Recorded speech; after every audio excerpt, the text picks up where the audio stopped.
kos pertanggungjawaban. Langkah 4 ini dihitung dengan pembebanan kos produksi ke produk selesai atau jadi dan ke produk dalam proses akhir.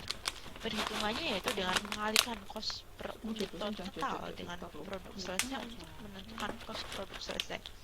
Untuk produk dalam proses akhir adalah dengan mengalihkan unit ekuivalen dengan kos per unit untuk masing-masing elemen produksi. Dan laporan kos produksi 2 departemen. Ilustrasi metode 4 tahap pada PT Berkah Ilahi, yaitu antara Departemen A dan Departemen B. PT Berkah Ilahi itu menggunakan aliran proses produksi yang konstan. Setelah produk selesai diproses di Departemen A, kemudian produk tersebut ditransfer gitu ke Departemen B, sehingga bahan baku bagi Departemen B adalah unit yang ditransfer dari Departemen A. Tidak ada penambahan bahan baku di Departemen B ini. Dan gambar ilustrasinya itu kita bisa lihat di bagian 6.30 dan di halaman gambar 6.10 di halaman 6.30 ya. Dan ya, sampai di sini penjelasan saya. Maaf banget, soalnya ada beberapa bagian yang tidak masuk dalam slide ya. Ya Ibu, selesai. Terima kasih.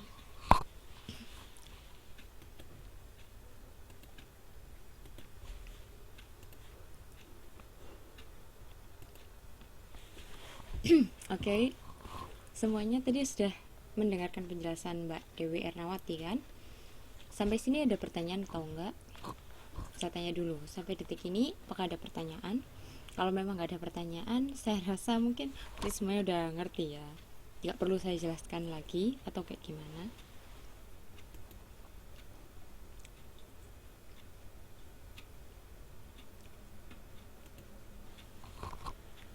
Atau malah nggak ngerti sama sekali.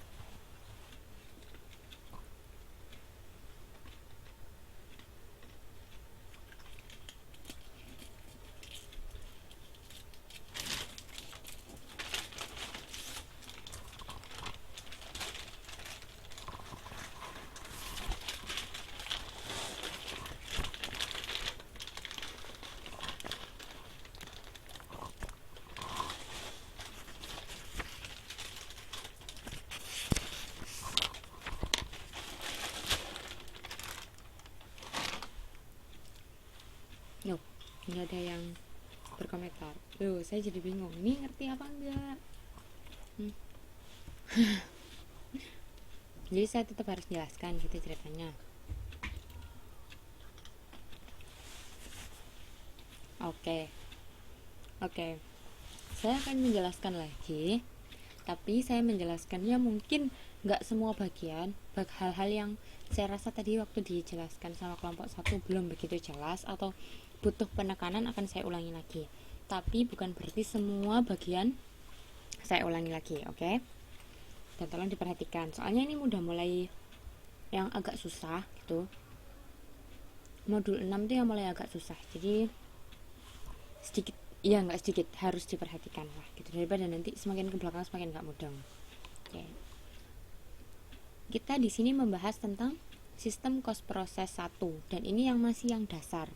Jadi asumsinya adalah kalau modul 6 itu mudeng, seharusnya yang berikutnya bakalan mudeng juga. Tapi kalau modul 6 gak mudeng, ya bisa dipastikan nanti ke belakangnya juga gak akan mudeng kayak gitu. Jadi tolong benar-benar untuk modul 6 ini dipahami. Kalau nanti ada yang misalkan bingung gitu waktu saya jelasin, langsung dipotong aja. Jadi saya bisa ngulangi di bagian yang gak mudeng itu. Dan harus disimak betul modulnya biar nanti karena di sini ada perhitungannya mulai agak rumit, jadi tolong diperhatikan di modulnya. Oke, saya mulai.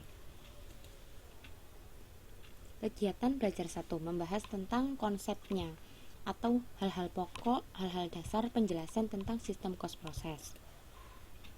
Sistem cost process adalah sistem akumulasi kos produksi berdasarkan departemen atau pusat kos. Sistem cost process efektif digunakan untuk perusahaan yang proses produksinya berjalan secara kontinu atau berkelanjutan dan jenis produk yang dihasilkan sejenis atau seragam. Bertujuan untuk menentukan atau menghitung kos per unit produk yang dihasilkan dan membebankan kos produksi pada produk dalam proses di akhir periode. Jadi, kalau kemarin kita bahas tentang yang order, ketika kita jenis perusahaannya adalah menerima order, kayak kemarin mungkin saya contohkan ketika ada order seragam sekolah, atau mungkin kebaya wisuda, atau mungkin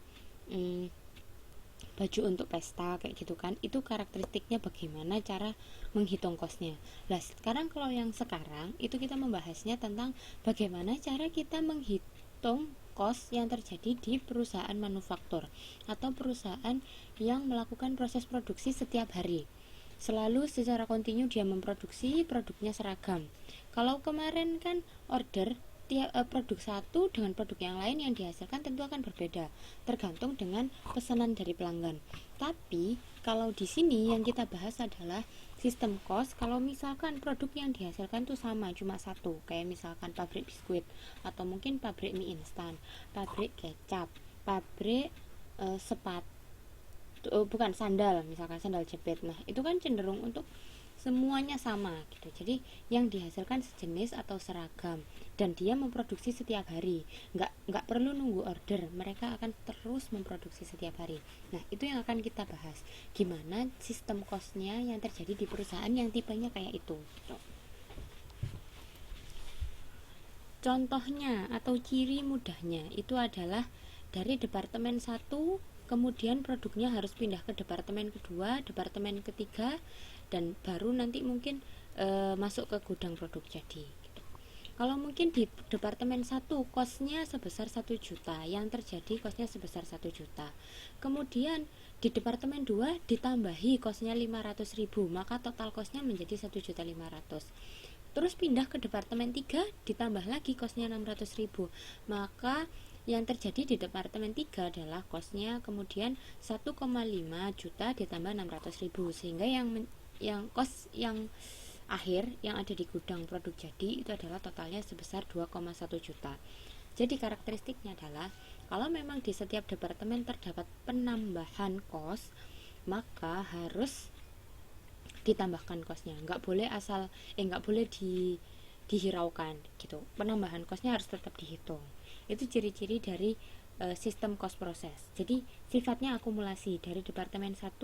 Kalau memang masuk ke departemen 2 berarti ya akumulasi cost dari departemen 1 ditambah penambahan di departemen 2. Kemudian kalau masuk ke departemen 3 ya berarti cost departemen 1 tambah cost departemen 2 ditambah penambahan di departemen 3. Oke, sampai sini apakah ada pertanyaan? Apakah sudah dipahami?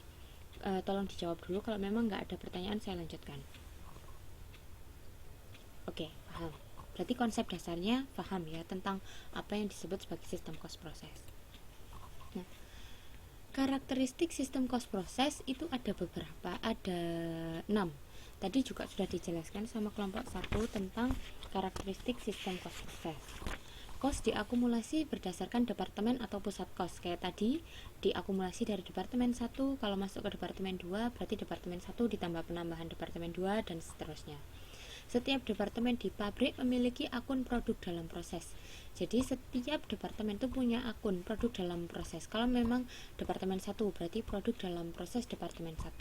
Kemudian kalau departemen 2, produk dalam proses departemen 2, dan seterusnya. Kemudian unit ekuivalen digunakan untuk menyatakan produk dalam proses dalam pengertian produk jadi pada akhir periode. Jadi misalkan contohnya gini, hari ini perusahaan A itu akan melakukan proses produksi. Nah, pabrik A ini itu adalah pabrik yang pabrik biskuit misalkan kayak gitu. Nah, dia punya 3 departemen. Departemen 1 adalah departemen pencampuran atau pengadukan bahan. Itu departemen 1. Kemudian departemen keduanya itu adalah departemen apa itu namanya, pencetakan atau membuat bentuk-bentuknya. Jadi kan kalau biskuit kan bulat-bulat kayak itu, jadi di departemen kedua itu dari adonan tadi dibentuk bulat-bulat itu tadi, itu departemen kedua. Dan departemen ketiga adalah pengovenan, misalkan kayak gitu.